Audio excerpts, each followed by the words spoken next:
Hello everyone, welcome to my channel aspirant exam study. आज की हमारी क्लास वीडियो एग्ज़ाम के सिलेबस डिस्कशन को लेके है। कुछ महत्वपूर्ण टॉपिक है उनसे रिलेटेड है। तो इससे पहले अगर चैनल को सब्सक्राइब नहीं किया तो प्लीज़ कर दें। वन दरोगा की शानदार तैयारी के बाद अब है वीडियो की बारी। तो सब्सक्राइब कर दीजिए, शेयर करिए और पिछले वीडियोस को इतने प्यार देने के लिए बहुत बहुत धन्यवाद। आपके वजह से ही चैनल है। तो चलिए शुरू करते हैं हमारा आज का टॉपिक सिलेबस डिस्कशन।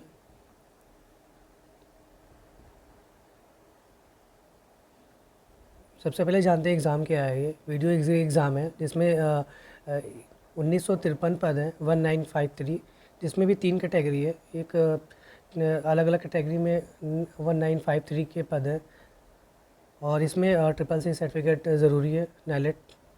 और जो प्राइमरी क्वालिफ़िकेशन है, प्री क्वालिफ़िकेशन सॉरी, वो 10+2 इंटरमीडिएट मांगा गया है। इसमें सबसे बड़ी चीज़ है इसका निगेटिव मार्किंग, जो कि हाफ मार्क्स की है। मतलब आपने 2 गलत किया तो 1 नंबर कट जाएंगे।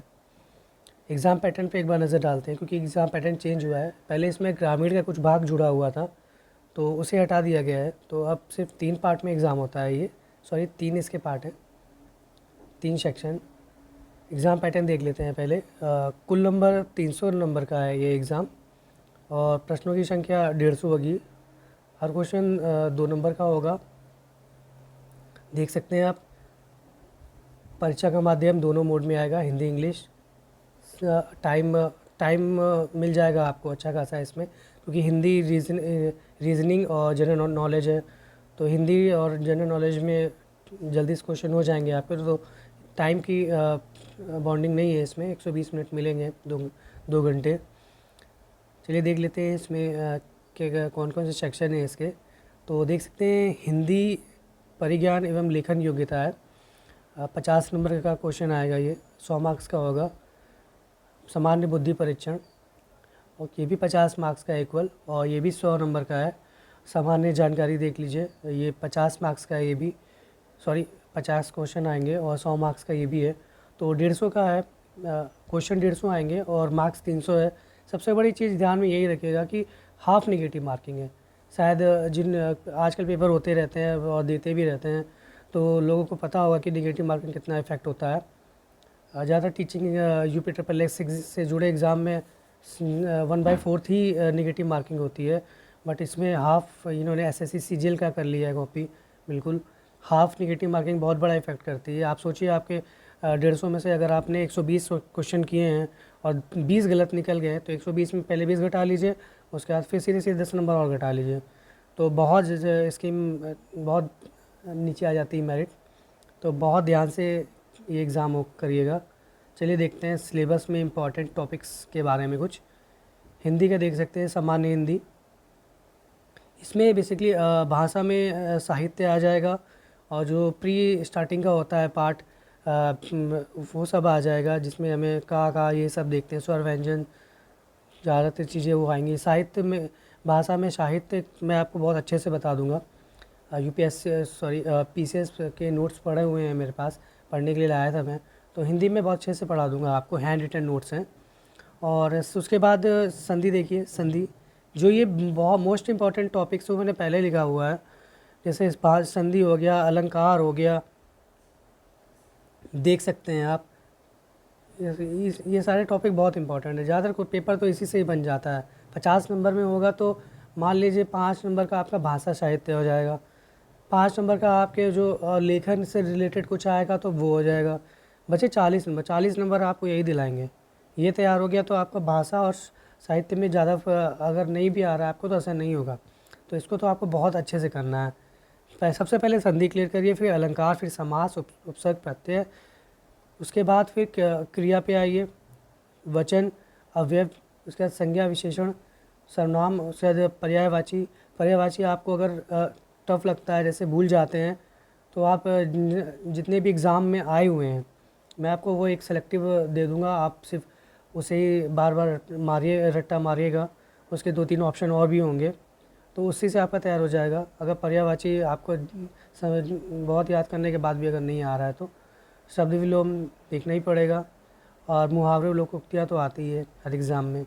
तो सबसे पहले आपको जो आपके मेजर हैं, आपको सबसे पहले इसमें संधि क्लियर करना होगा, फिर अलंकार समझना होगा, सॉरी, उसके बाद समास, उसके बाद आप सीधे उपसर्ग प्रत्यय पे आ जाइए, जिससे क्वेश्चंस बनते हैं ज़्यादातर एग्ज़ाम में, इसी से आता है।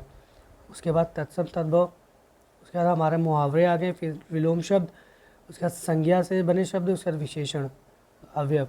तो ये सारी क्लास में अच्छे से आपको करा दूंगा। बहुत ही लिमिट टाइम में, जब तक एग्ज़ाम होगा उससे पहले ही क्लियर हो जाएगा। टॉपिक भी होंगे और प्लस क्वेश्चन भी होंगे उसके साथ। तो दोनों तैयारी साथ में चलेगी आपकी। उसके बाद देखते हैं हमारा नेक्स्ट जनरल नॉलेज में क्या आएगा, समान ज्ञान में। तो ये बेसिकली साइंस का है। ये साइंस में देखिए आपके आविष्कार खोज से पूछे जाएंगे।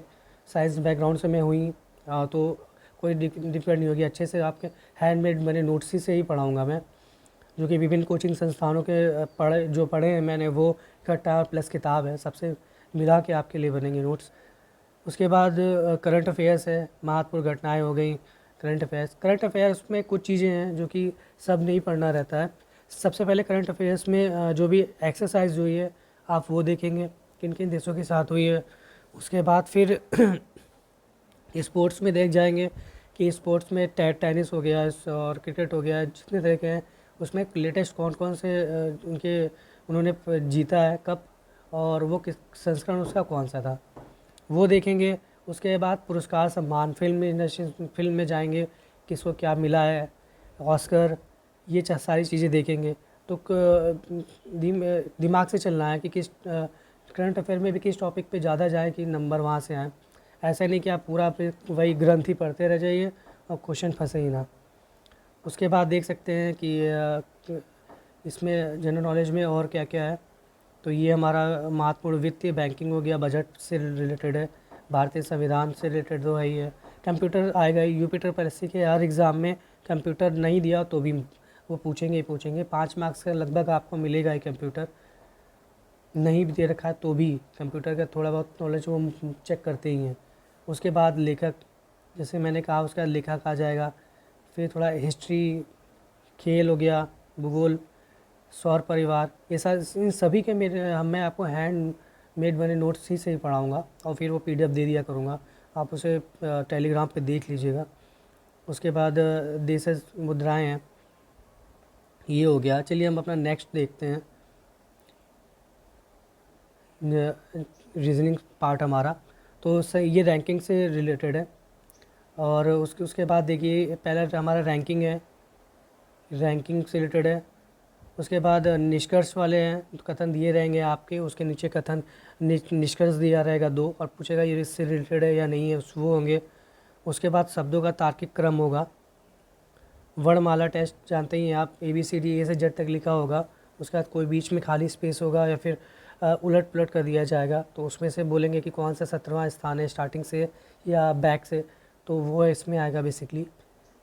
उसके बाद देखिए हमारा नेक्स्ट है अंकगणित तार्किक, अर्थमेटिक हो जाएगा ये कोड। और इसके बाद कोडिंग डिकोडिंग, ये तो रीजनिंग में रहते ही है, जहाँ एक तरह से क्वेश्चन फंस आते ही आते हैं, और फंसाते भी बहुत क्वेश्चन है इससे ये। उसके बाद दिशा परीक्षण हो गया, डाटा पर्याप्त हो गया, दे देंगे डाटा कुछ, उसके बाद उसमें से कुछ फाइंड करना होगा या पूरा करना होगा। नेक्स्ट देखते हैं हमारा घड़ियाँ और कैलेंडर, तार्किक वैनारिक, कथन तर्क और लापता चित्र। जैसे रेलवेज़ के देखा होगा आपने, 3-4 बॉक्स होते हैं, 3 बॉक्स में रहता है, चौथे बॉक्स में पता लगाने के लिए कहते हैं कौन सा मिलता जुलता है। और अनुक्रम पहेली, तो ये हमारा रीजनिंग पोर्शन हो गया। बिल्कुल भी मत घबराइए, मैं एक टॉपिक के बना के दूंगा हैंडमेड, और समझाऊंगा अच्छे से, क्योंकि रीजनिंग मेरा भी इम्पोर्टेंट एक स्ट्रॉन्ग पार्ट है। किसी भी एग्ज़ाम में रीजनिंग ही मुझे आगे बढ़ाती है। और आगे देखिए, आज चलिए थोड़ा और भी ज़्यादा डिटेल में जानते हैं कुछ टॉपिकों को। जैसे विज्ञान में क्या आएगा, तो विज्ञान में देखिए, विज्ञान में हमें क्या देखने को मिलेगा। विज्ञान में हमारा दैनिक अनुभव से संबंधित है, जो भी आप यूज़ करते हैं, उसके आविष्कारक के नाम ये हो गए, कब किया गया, ये व्यक्ति से अपेक्षा की जा सकती है। उसके बाद वैज्ञानिक विषय का अध्ययन न किया हो। उसके बाद भारतीय इतिहास में देख सकते हैं, सामाजिक सामाजिक पक्ष पूछेगा, सांस्कृतिक, फिर राजनीतिक, उसके बाद राष्ट्रीय आंदोलन। किसी भी एग्ज़ाम में भारतीय राष्ट्रीय आंदोलन सबसे इम्पोर्टेंट टॉपिक रहता है स्टार्टिंग का, तो ये तो ज़रूर देखना है हमें। उसके बाद भारतीय स्वतंत्रता आंदोलन की प्रकृति तथा विशेषता।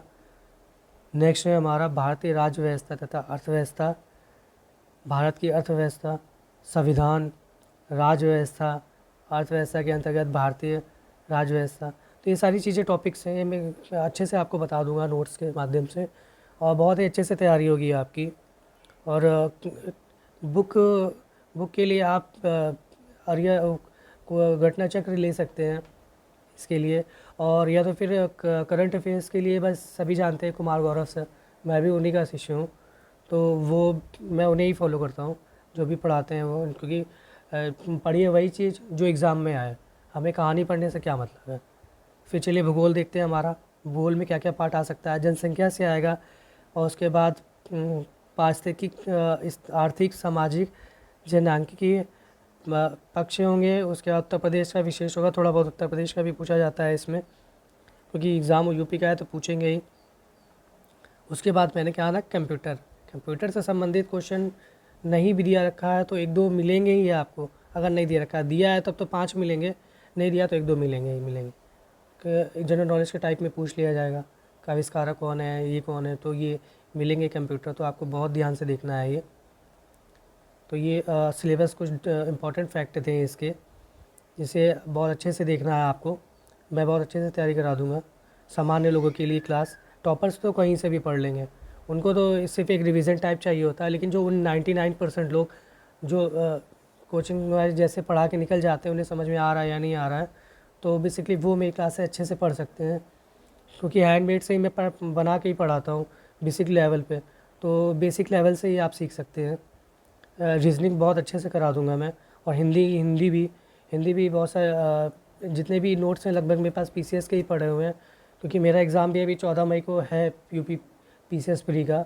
उसके बाद यूपीएससी ईपीएफओ का एग्ज़ाम है, तो इसके पे अगर बीच में मान लीजिए वो आ जाता है केवीएस का इंटरव्यू, तो वो भी देना होगा। तो मेरी भी तैयारी चली रही है, तो आप भी पढ़ते रहिए, मैं आपको बहुत अच्छे से क्लास कराता रहूँगा, तो ज़रूर देखिएगा, चैनल पे बने रहिएगा, और अधिक से अधिक लोग चैनल को ज्वाइन करिए, लाइक करिए, सब्सक्राइब करिए, शेयर भी करिए। पिछले वीडियोस में आपका जो भी रिएक्शन रहा बहुत अच्छा था, तो मैं आगे भी कोशिश करूँगा बहुत अच्छे वीडियोस बनाऊँ आपके लिए। और जो भी वॉइस की प्रॉब्लम थी कि वॉइस धीमी आ रही है, तो सॉरी, वो मैं क्लास के वीडियोस बना रहा था जब नोट्स, तो वो फ़ोन गिर गया था मेरे हाथ से, तो वोकल वाला डैमेज हो गया थोड़ा, तो उससे वॉइस धीमी हो जा रही है। कोशिश करूँगा वो भी बहुत जल्दी दूर हो जाए एक न्यू फ़ोन के साथ। तो जब तक चैनल पे बने रहें, देखते रहें, और इसी तरह से अपने रिएक्शन मुझे कमेंट के माध्यम से देते रहें। आप चैनल कोई भी प्रॉब्लम होती है तो आप मैसेज कर सकते हैं मुझे कमेंट में, और टेलीग्राम भी ज्वाइन करिए ज़्यादा से ज़्यादा। मैं रीजनिंग के पार्ट्स पर डे तो नहीं होगा, लेकिन अलग अलग वीकली होगा सारी क्लासेस। हिंदी हो गया, रीजनिंग हो गया, करंट अफेयर हो गया, जनरल नॉलेज हो गया, तो ये पर वीक आपको मिलेंगे इसके क्लासेस। तो ध्यान से पढ़ते रहिए, अपनी तैयारी को मेरे चैनल के माध्यम से और भी बूस्ट करिए। ये सामान्य लोगों की क्लास है, जिन्हें अच्छी तरह समझ में आएगी, उन 99% लोगों के लिए। तो धन्यवाद, चैनल पे बने रहें।